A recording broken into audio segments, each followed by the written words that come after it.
Welcome to Reinventing Retirement, the show where we talk with bold, curious retirees who are finally doing what they may have always wanted to do, but never had time for. I'm your host, Cathy Paessun.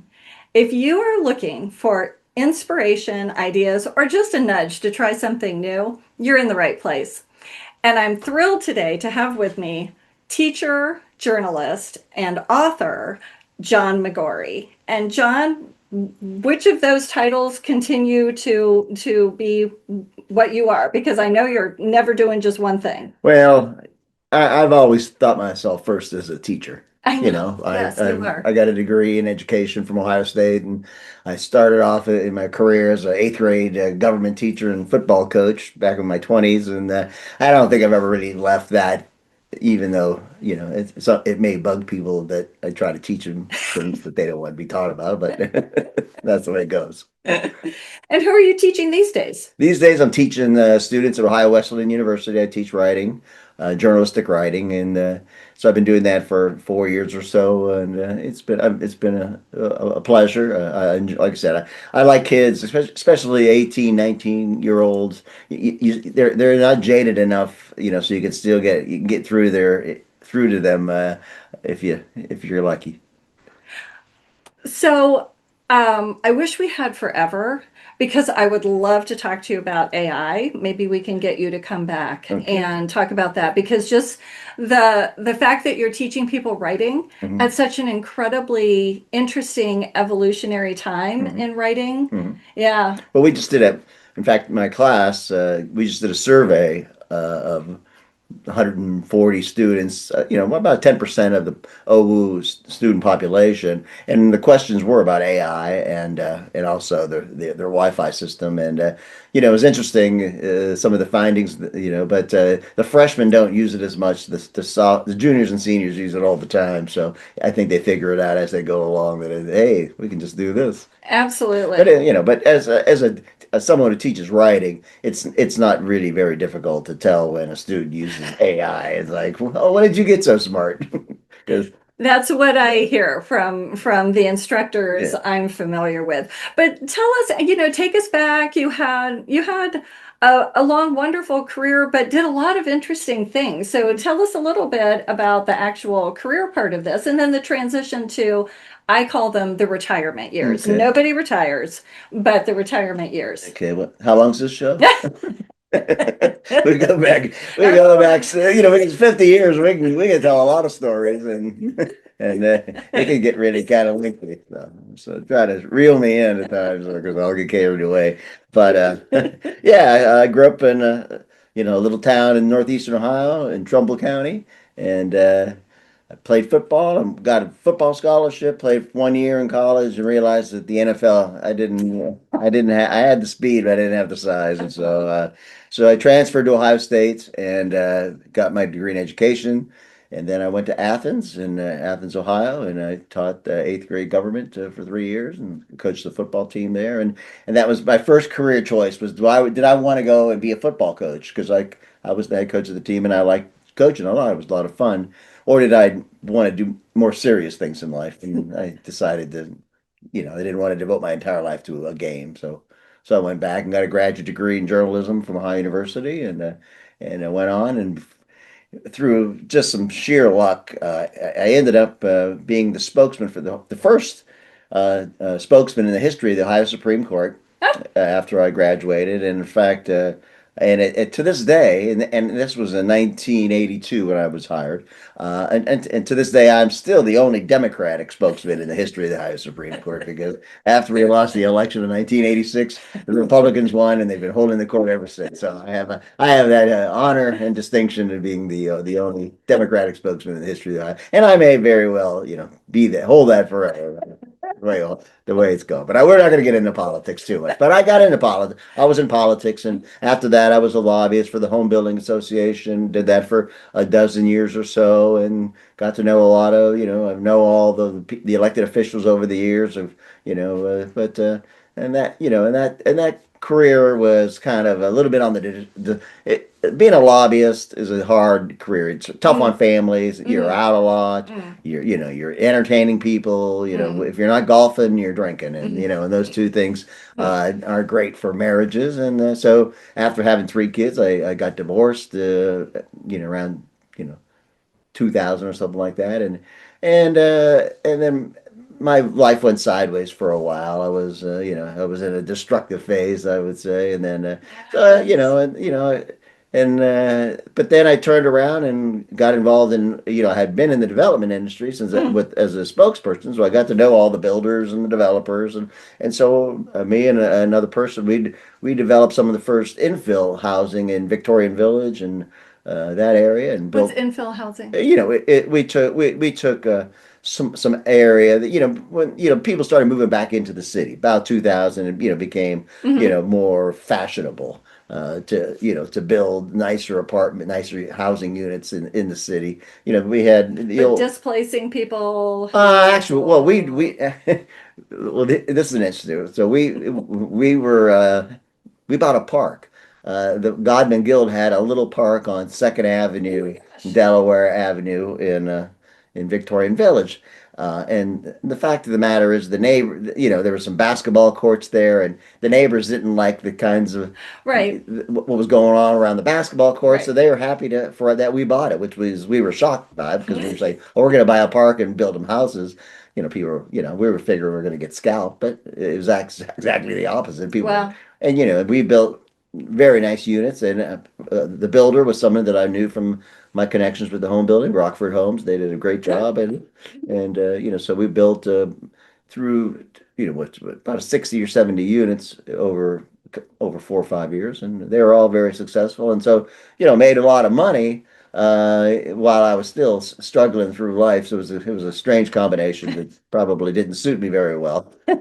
So, I did that, and then I was a consultant as well. A consultant on land development issues because that's what I was involved with. So I worked for a lot of communities, Fairfield County and Violet Township, Pickerington, Reynoldsburg, another number of communities hired me to work with them on trying to attract development to those communities. And Oh yeah, because all of those were growing rapidly at yes, that time. yes. I mean, when I started with the home builders, Dublin, Pickerington, they all met in farmhouses. There was no city halls. They were Oh, literally farmhouses there where they would meet. City council would meet. oh So my gosh. so the evolution, I saw the evolution of really all the the suburban communities over those years, and so they were continuing to try to attract some things, and we did some good things. We got a hospital built in at 256 Dottie Road in Pickerington, which Hmm. was a coup for us that we were able to attract, and so we did some good things, and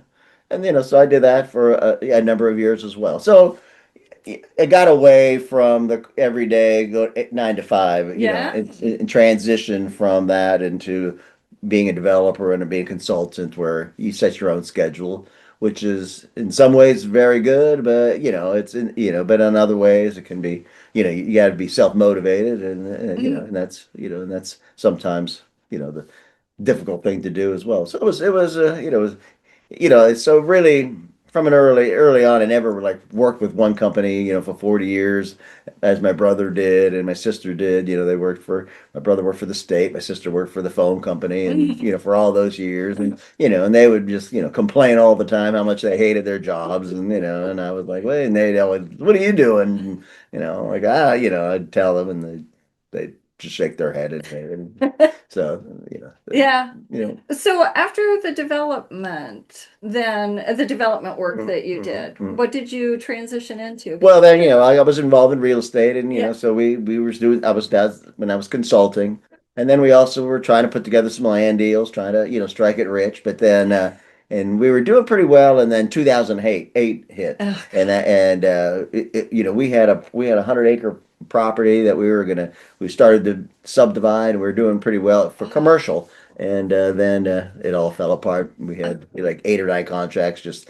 immediately disappeared, and so so after that, then I got more into just housing real estate and just being a real estate agent, which I didn't really suit me. I didn't really enjoy doing that so much. So I did that for a while, but as I still consulted and, was just doing a number of things, just trying to, make some money. And then, but it was tough. Those the years after, you start to you lose your momentum and and it was a challenging time. And so at that point in time it's like it was like it was I sort of sat myself down and I think I realized that I never really wanted to be in real estate. I never wanted to be in the it just sort of came out of what I was doing, like many people's lives. You Mhm. never would have guessed I became whatever. You know, People say that all the time, and I was Mhm. in that same boat. So at that point in time, and then I was like, "Hey, you know what? I just don't want to do this anymore. Mhm. And so I started to think, well, what can you do? And my kids were already, in college, so they had grown, and so they were all doing fine. And Mhm. at that point in time, it's I had never really traveled much, and so I thought, well, what do I like to do? I like to teach. That's what's really my true love. Is Mhm. not real estate. It's not making a gazillion dollars. Money's nice, but it's not something that motivates me to the extent I have to count every penny, which some people are that way, and that's fine.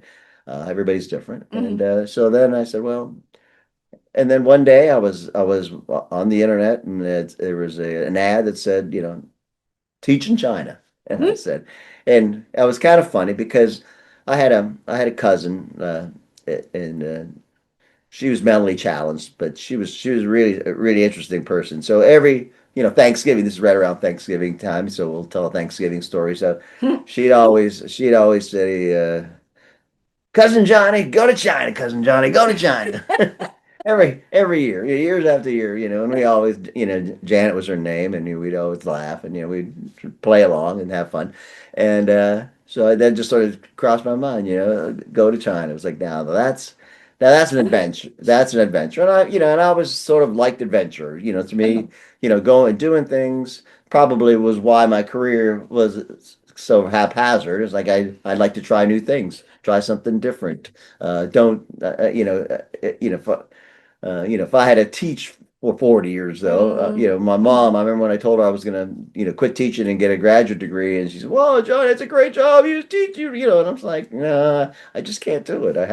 It's just not in my heart." Mhm. So at that point in time, it's like, that's interesting. And again, I needed to start making more money financially. I was running a little low on funds, and I knew I needed to change something up.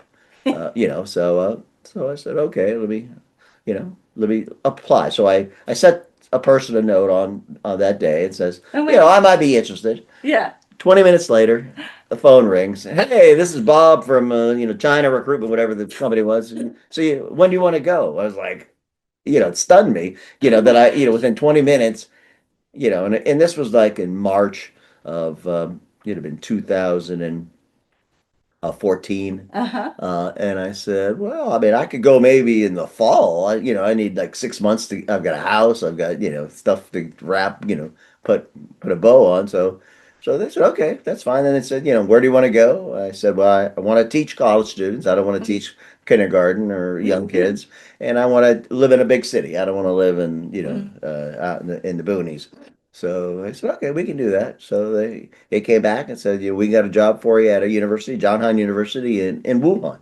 And so I said, okay. So 6 months later, I rented my house out and had a big yard sale, sold everything I had. Oh Oh, no, just said I'm going, and and it was my 60th.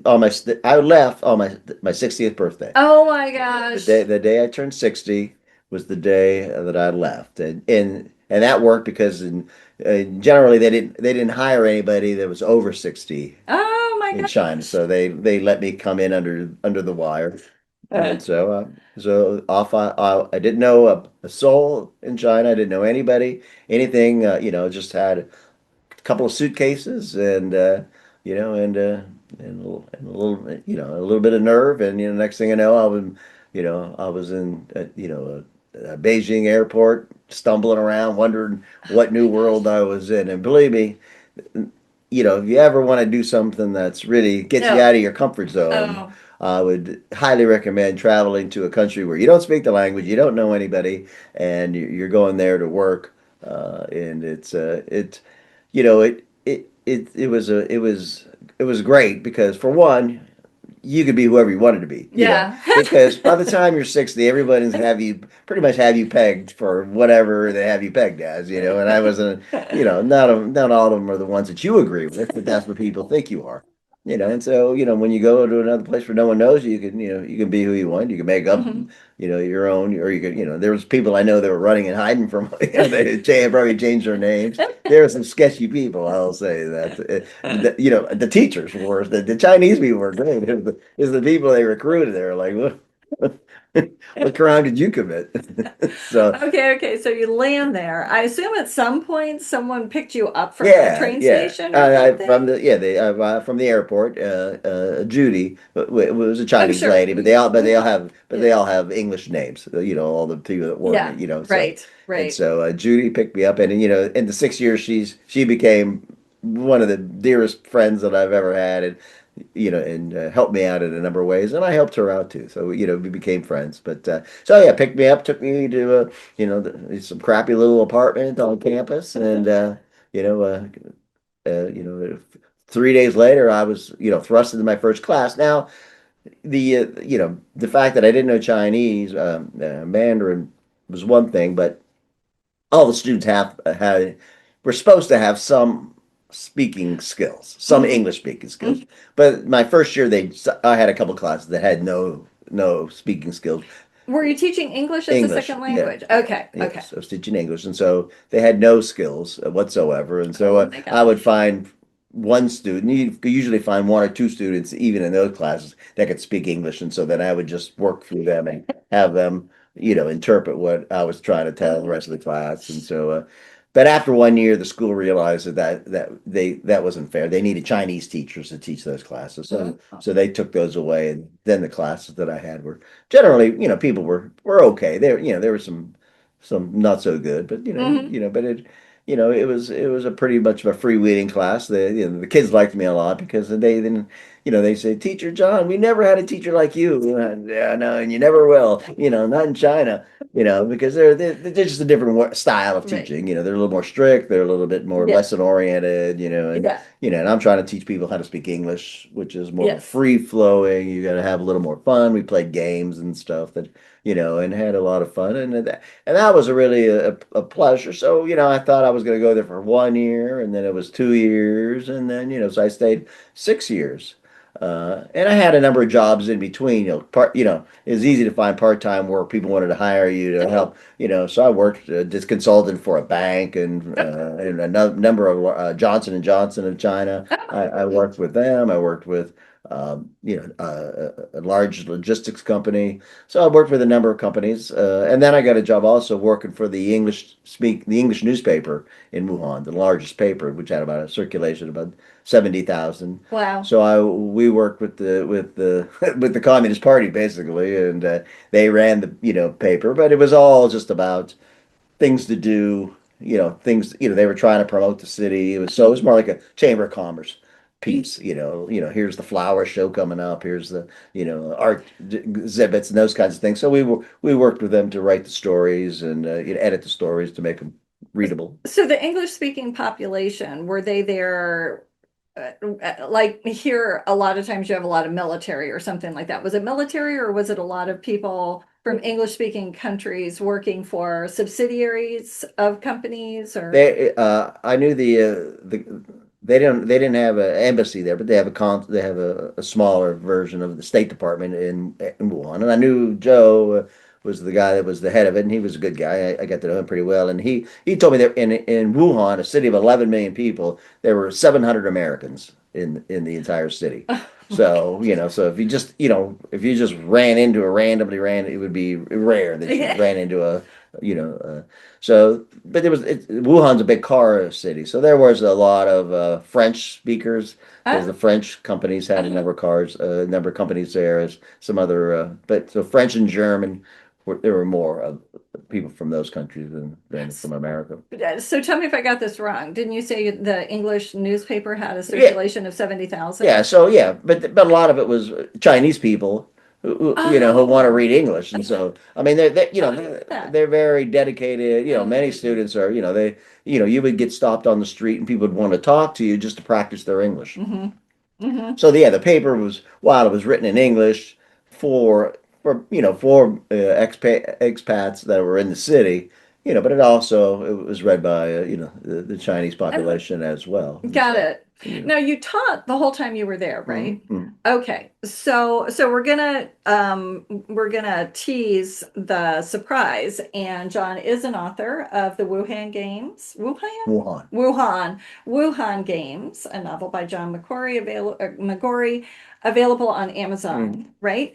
And so you're there. I mean, as much as you can, tell us how you traveled the journey that led to the book. Well, I always loved to write. I got a degree, a master's degree in journalism from my university. I always, a lot of my jobs, like when I was working for the home builders, I was also editor of their magazine. And so I had written a lot of, and I always wanted to write a book, but I just never, you just don't get the opportunity or the mindset. So I had a friend, Andy, and he lives up in New Albany. And Andy said, the key is you have to start with 70 minutes a day, right? And then Hmm, and then go, heard that. and then it's up, you just walk away. So when I went to China, I had time. I only worked 12 hours a week, and had no bills. Uh, it was a great gig, Wow. and I was working part-time jobs, had a couple of Chinese ladies that worked at the university who we traveled all over the country. So fun. So we saw a lot, did a lot. But, but I still wanted to write a book. So I started writing 70 minutes a day, and then little by little, I had the time, and I got into you have to, it's like training, like a sports training. Mhm. It's like anything, the more you do it, the better you get at it, the more you want to do it, and it becomes almost something you have to do after a while. So Uh-huh. I wrote a self-help book on speaking English, Oh, that that I enjoyed writing. And once I finished that, it's like, well, okay, I wrote my book. I did what I wanted to do. I wanted to mhm. go there. One of the things I wanted to do was, write a book. My kids all thought I went there because they wanted to marry a Chinese woman, but I always told them no, I was not going to do that. So they all thought they were going to have a Chinese mom. So anyway, so I wrote that book, and so after 6 years my kids all started having kids. So I had a couple of grandkids at that point in time, and I got seven now. Mm, So at that point, I said, it's time to go home. I got to go back and, face reality yeah. because, so I was all set to go, and I had asked the school. I said I want to spend 2 extra weeks. You get a visa, you can only stay to the end of the semester. Mm, Once your visa's up, you got to go. mm. Well, the semester was over, and I said, "Can you give me a 2 week extension so I can say goodbye to my friends, and Yeah. and finish it off like I would want it to finish it off, after being, because I had a lot of, I did have a lot of Chinese friends, and they were very dear friends." Mm. And so in that 2 week period, it just so happens that the coronavirus decided to poke its head out into Wuhan. And so all of a sudden, the whole city, I mean, immediately got closed down. It was a really rather jarring situation. You didn't know how serious it was. We're all going to be dead, and from some virus, and When was this? this was in January 2020. Yeah, because we were more like March of Right. 2020. Right. And Yeah. so, so this all broke out, and everybody was, and it was just if anybody's been to a large Chinese city, that the streets are just filled with people all the time. It's different than America. But immediately there was no people on the streets. There was no transportation. One day I went out, there was nobody out. I was just stunned. I was walking around, and there was one car came by. It was a cab, and the cab driver was dressed in a hazmat suit. So, needless to say, Oh my it goodness. was like, and you didn't know if I was, and I didn't have my passport because I had given it to the school to get it extended, and then everything got closed up, and Oh so my I couldn't go anywhere gosh. anyway because I didn't have a passport. So, uh, So they find after a couple of weeks, and things were, that's when everybody started sending rescue planes. So all the countries, Yeah. all the foreign teachers were there, and we would meet on the rooftop and Gosh. eat chicken and drink beer Oh my during the gosh. during because the only thing that was open was Walmart. Walmart was open, and so we could go there and buy food. And then hang outside. Nobody wanted to go inside with Sure. anybody, so we all did that for a little while. And little by little, the Pakistanis sent a gut plane, and this country sent a plane. That then finally America sent, but I didn't have my passport still, and so I went back to Judy, my friend who picked me up originally, and Judy, like I said, had become good friends, and she was the fixer at the school. If you between the Communist Party and the school, she was the fixer. Oh, And I knew that over time, and so I'd buy her perfume, and she'd ask for specific kinds of perfume, so I'd come back here and buy it for her, take it back, and she paid for it, but it was, and but I made a good friend with her, and so she got it worked out with the police department, so I went down to the police department, and there was nobody down there, and I got my passport, and the funny thing about it, so I got my passport. I'm standing in the police. There's nobody in the police station but me and a couple of the cops. And I said, I'm gonna take a selfie. So I took a selfie of me and my passport, oh, in the airport. I uh-huh. mean, the police station. Thinking, well, I never take selfies, but this will be good. Well, once this happened, my name got out that I was in Wuhan, and my friend T.C. Brown had told his friend. He had a friend he was a journalist. He had a friend at the New York Times. The New York Times called me, and then from that point, all the news. I spent 2 weeks just talking to anybody from ABC, I was on NBC Nightly News. I was on Oh my CNN. I was gosh. on all these things. And so that picture, USA Today ran it on the cover of USA Oh Today, my me gosh. with my passport at the police station. So that was pretty funny. So all these things were going on, and so Wonderful. finally I had so I got to go on the last rescue plane back to the United States, Oh and my gosh. had 2 weeks quarantine in Miramar in San Diego, the Marine base. And even back, it was interesting because nobody in America wanted to do. You thought we had typhoid fever or something. Nobody wanted to talk to you. Yeah, it was really it was a difficult time. But all so really starting at the beginning though, when it first started about the 1st of January 2020, I Mm-hmm. started collecting information, and Mm-hmm. then I came up with what I thought had taken how the virus started, and what was what was behind it all, and Yeah. that's that I wrote in the book. So the book is historical fiction. I had to create some Chinese characters, but a lot of it, much of it's true, and much of it's my take on it. And I know it's gotten interest. I know my LinkedIn profiles and some other profiles have been reviewed by the U.S. State Department. So I know that's a fact. So So the book Wuhan Games is fascinating. I almost wish you could have gone into more detail, but I'm sure some of it you couldn't. But tell me how your background as a journalist and as a writer kind of came together in the book because it had to pull from what I would consider both sides. yeah, I mean, when I first started writing it, I was going to write a nonfiction. Yeah, Here's what took place, yeah. and I was trying to do it, but it was kind of challenging, and I didn't really have enough Mm-hmm. hard facts, but I had a lot of facts. Mm-hmm. And then it just so happens that on LinkedIn, I got connected with this guy who's a Hollywood producer. Oh my gosh. And he called me up one day, and he just wanted to talk about it. And so we talked for an hour. And he was the one that really suggested, because you just need to, make it go in the fictional route, use your stories, you know, Yeah, put a love interest in there, yeah. and just, doll it up a little bit, and that'll, be easier. And it was, and so then plus I could tell stories, and I could protect people, because I had friends there, and you didn't really want to say all the things, or at least pin it on specific individuals. Right. So you got to be a little bit careful, because I had a number of Chinese friends, and and I didn't want to mess their life up, Right. because they Absolutely. were they were they were all nice people. So Yeah. so so it evolved into that, and so. the journalistic side, a lot of the stories are true. A lot of the information I got from the new working at the newspaper, I knew what had been going on. My idea about the plot really started in 2015 and was a 5 year Mhm. evolution in terms of how it got to where it got.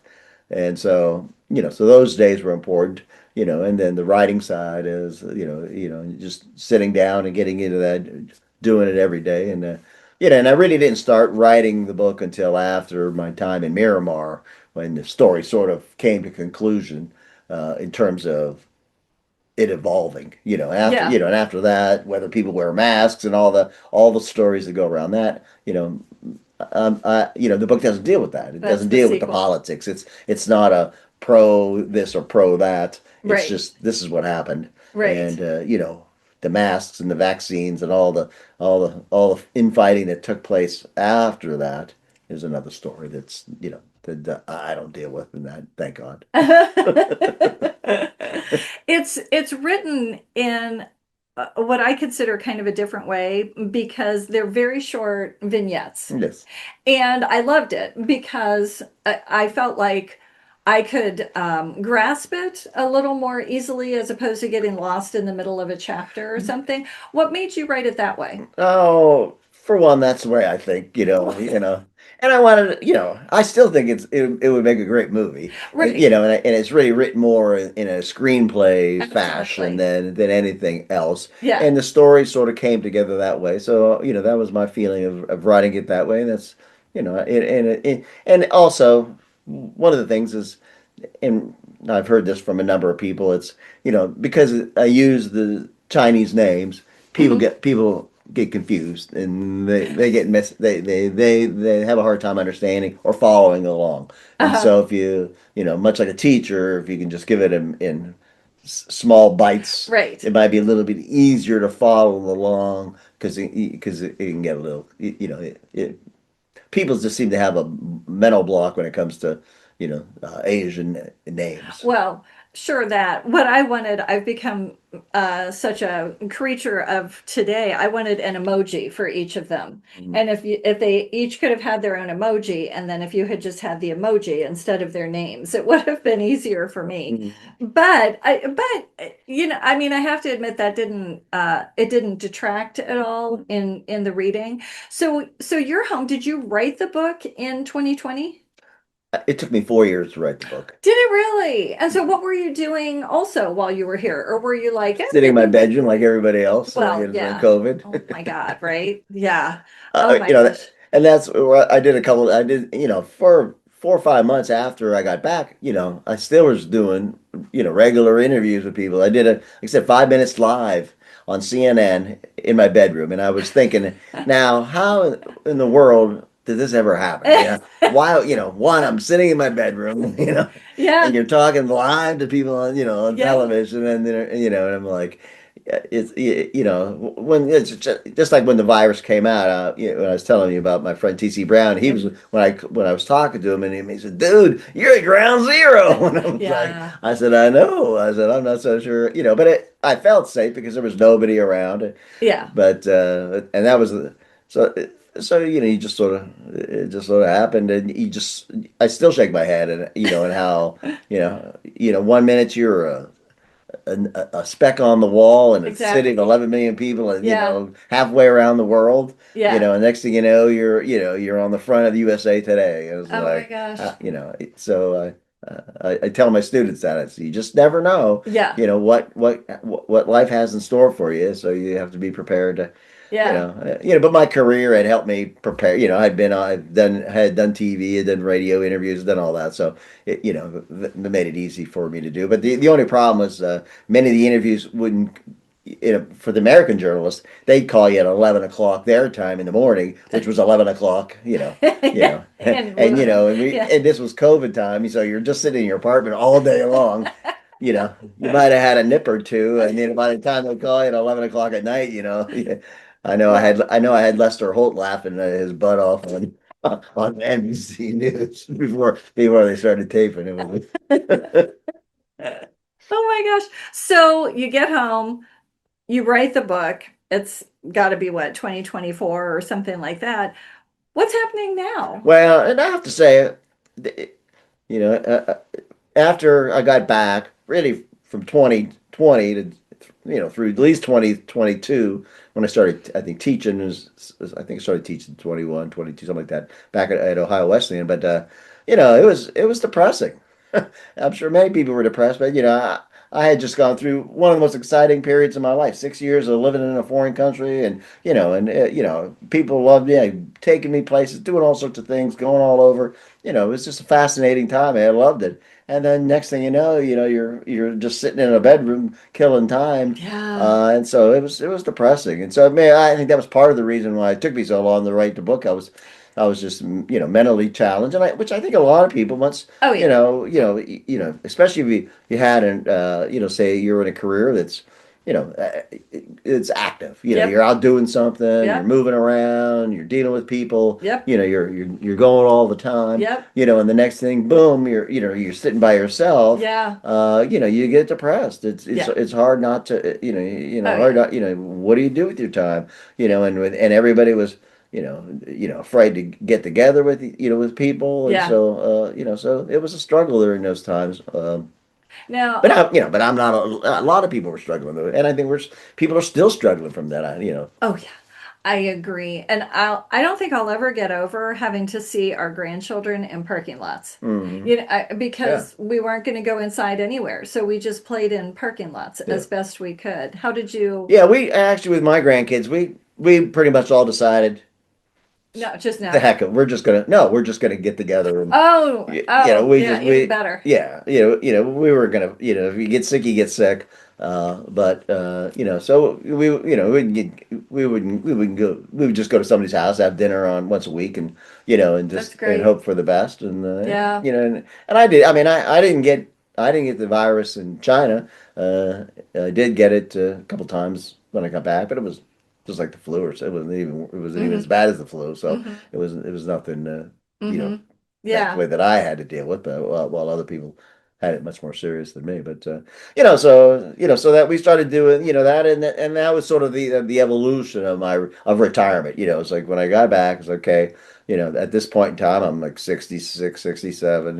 Just like sitting around, and that's the book was helpful in that sense. It gave me some purpose, and to keep working. So I Mhm. spent a lot of times going to the library, Mhm. and working in libraries, just to get out of the house, and so the book helpful, and yeah, it was helpful in that, and then my TC Brown was the one he was the one teaching at Ohio Wesleyan, and he was teaching the writing course, and then he decided that he wanted to quit, and so he helped me to follow him up with that job. And so since I've been doing that, so that's been, what, that takes up a little bit of my time. And, so I enjoy it. And like I said, because I taught 18, 19-year-old kids in China for Mhm. 6 years, and Mhm. then now it's been 3 or 4 years. So, Mhm. really much of the last decade, has been teaching people that age. And I find it, you sort of, it's enjoyable because Mhm.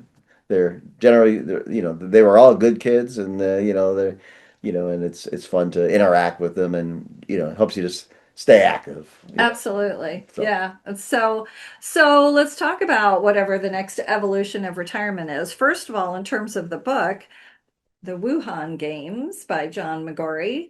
Um, will there be a sequel? actually, I am writing another book, Mm. but it's not a sequel. I thought about writing a sequel. It's so set up for a sequel. Oh, I know it is, You see this on Netflix in the yeah. future. And I still might.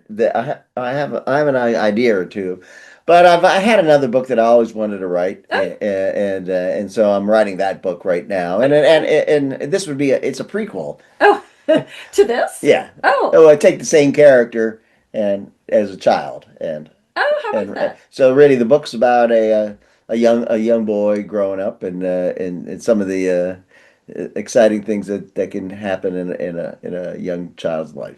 Oh, So very fun. yeah, it's there.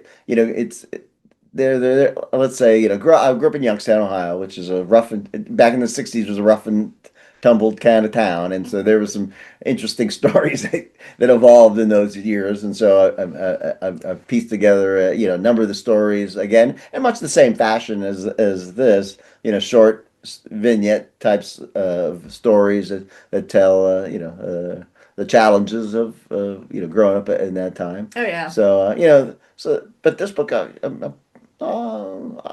gonna have some time off now. That's spring, I mean winter break. So I'm hopefully by the end of the break I'll be almost finished with them. I've got Oh my about 100. gosh. I got about 150 pages.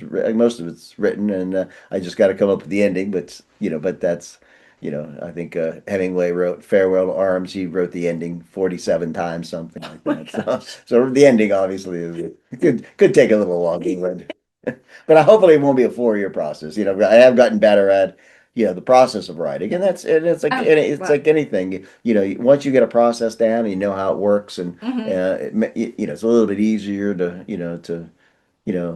get to where you want to go, and that's one of the problems with the Wuhan games. I really didn't know how to finish it, and that took a long time. I was sort of like, you're building the road, but you're not sure where you're going, kind Hmm. of thing. And while this book I'm writing now is, I sort of know where I'm getting to, so it's a little bit different, a little bit easier to Uh-huh. work that way. And keep teaching for as long as they'll have you. Yeah, for the, I take it as all of us should, One day at a a time. day at a time. Teaching it's a semester. They only give you a contract semester, but I'm only teaching part time, so I'm not a full time teacher. So they give you finish the semester, we'll give you another chip. So we'll see how that goes, and uh, but. Where we go from here is an interesting question.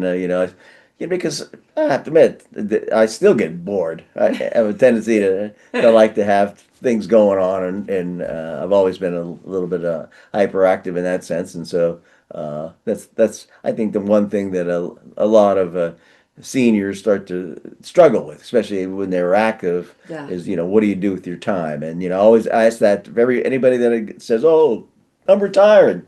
What are you gonna do?"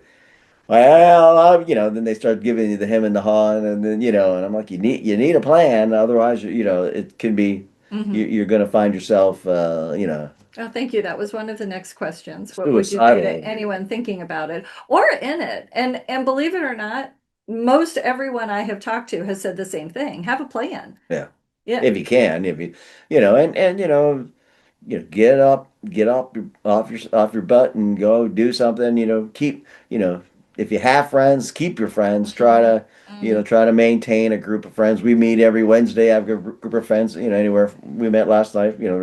Last night there was only 5 of us, but other times there's 20 of us. So Hmm. and it evolves, and Hmm. and we go to different places and we meet just to talk for a while, and everybody looks forward to it quite a Hmm. bit. So I bet. having a group like that where Hmm. you can get together and all swap stories about what hurts, then everybody Hmm. feels good, and but I have like 3 or 4 groups of people like that I get together on a regular basis, and so that's good. But it's helpful, but it's sad sometimes. I've got a good friend, my one of my longest friends, I met at Ohio State in 1974.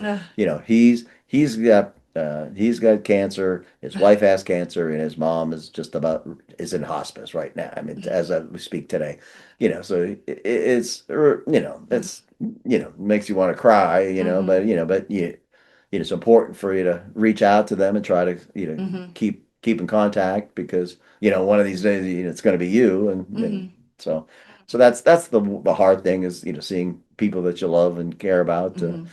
going Hmm. through difficult times. And TC Brown talked about him as he got married. I was best man in his wedding when he was 70 when he got married, and I call those the true optimists. Getting married at 70. But 2 years later his wife passed away from cancer, so and he's been struggling with that. And so it's just hard, so and I think that's the older you get, you get a little crustier because you have to, because Yeah. you've seen the older you get, the more challenging it is. But one of my favorite sayings that I tell everybody, and especially friends that start to get old, the Chinese have a saying, there's two happy days in your life. The first happy day is the day you get married, and the second one is when an old person dies. It is a happy day Okay, because they're old when because they they die. lived to be old. There we go. Yeah, Because yeah, man, that's a reason for celebration. It's not a reason for yeah, moaning. It's right. a reason to celebrate because you have been lucky. We all know people that died way too young. Yeah, You have to sort of look at life that way and yeah. sort of say, hey, and so I've made it to 71. I'm 70. And so I've sort of feel like I've made it. I'm an old person now, so if I die, it I was should gonna it should say, be a happy time. my definition of old keeps changing. Yeah. Oh yeah. So, yeah, and we're living such different lives than our parents lived at our ages, or at least I assume we all are, Yeah. and so, yeah, interesting. So great stuff. Okay, John McGory, author of the Wuhan Games. This has been wonderful. You've shared some thoughts for people who are currently retired. So I'll ask my daughter's favorite question. What would you tell your 30-year-old self? Oh, probably I should have gone to a psychiatrist. I thought you were going to say save more money. Oh, that too, but yeah, but I think if I would have gone to a psychiatrist, I probably would have, would have been. But I think, I don't know. I think, people. It's interesting. Life is interesting, Mhm. and you make decisions at 30 that people look at you like, you must be out of your mind. I know, you know, I'm blessed to have seven grandkids, but when I got married to my wife at the time and Julie, we're still very good friends, and I see her all the time with my grandkids. But uh, a lot of people thought we weren't really matched well, and they were correct. Mm, But I got married young. I had kids when I was young. Now my kids have kids, and my brothers and sisters. Some of them do, some of them don't. And my mhm, sister, she's jealous of me. And mhm. so decisions you make when you're 30 at the time Yeah. they may seem silly, and they may have been silly, but you don't you never know until you reach the end whether it was wasn't all bad, and Yeah. so I think one of the things that I think is essential for people is not to beat yourself up once you get old and say, oh, Hmm. like, oh, if I only done this or I only done that, I'd be happy today. If I had more money in the bank, I'd be a happier person. Or if I only would, whatever the only want to, Hmm. that, you really can't do that too much. You really Hmm. have to limit that. I mean, you have to go through it and be true with yourself about Hmm. who you are, but, to lament decisions that you made long ago Hmm. does no there's no purpose to it. Hmm. You need to look to what are you going to do? Hmm. You can complain all, but what are you going to do? What's your solution? And and I Hmm. think that doesn't change no matter what your age is. Yeah. You have to look to the future and say, what am I going to do now?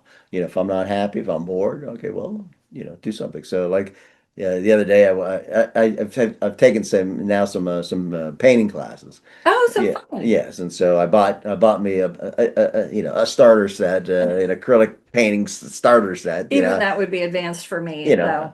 but so I've got 4 or 5 paintings that I've done in the Metro Parks. The Metro Parks has a free class for people over 50 Oh, that they hold every once in a while. Been out at Blacklick, and so they teach you how to paint, and they give you all the stuff. Everything's free, and so it's been a lot of fun. So I've enjoyed it, and so so I want to paint. I want to make do some paintings for the holidays, oh, fun.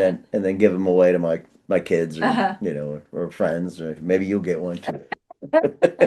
I hope so. That would be very exciting. So, that's important. Think to the future. Don't beat yourself up. It's you've made it this far for a reason. So don't think you've done everything. Everything you've done has been a mistake. Or we you made mistakes. If you did, that's fine. We all make mistakes. It's okay. Is there a word you would use to describe how you've sort of run your life? Well, I'm no priest. I may look like a priest, but I'm not a priest. What do you, But so when full confession, when I put your information into AI and I say, give me some questions for yeah, this person, what it came up with over and over was courage. AI thinks you have tremendous courage yeah. in the decisions you've made. Is that a word you would use to describe Yeah, you? I'm fearful. And So I so, moved to China. well, you have to face your fears. I Well, mean, I okay. think that's what I think life's about. You have to face your fears, Yeah. and sometimes, I tell people I was a very shy young person. That's why I'm writing this book, about being young because there were some painful times, and I'm trying to work through those. And so, you know, so I know people have said that to me. Oh, John, you can't, you're so Brave. brave or courage. And Right. it's like, no, not really. I just, there's something there, it's sort of like sports. I sort of learned that at an early age. When Mhm. you're in a game, sure, you get nervous, you worry about it. Especially playing football, you can get killed at any time. But that's the excitement of it is you have to face your fears, and when you face it, that's the one time where your body tingles and you get excited is when you do something that Yeah. you think, "Ah, I can get killed." Well, that's exactly why you're doing it. I mean, and a lot of people have died, doing those things, Sure. pursuing those kinds of interests. So obviously, there's some risk involved, and I could have, there Anything could have happened anything can happen. Anything can happen, at home. at home. You can fall down the stairs Yeah. too. So, Yeah. I would never, I just think I just sort of, lived life, at times, and other times I wouldn't call it courageous, call it stupid.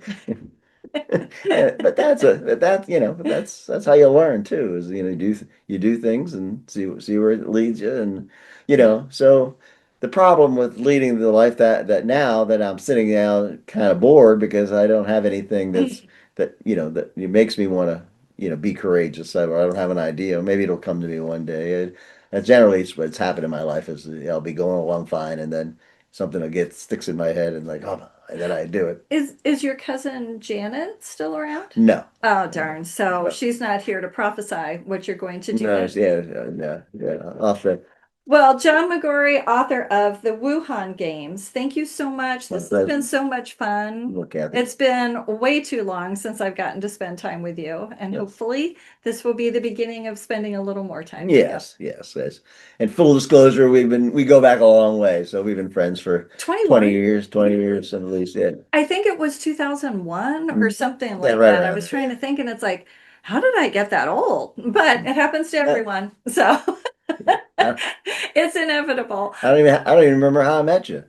It was through United Way. Okay, that's right. You were on committees. Yeah. And then when I transitioned to the nonprofit world,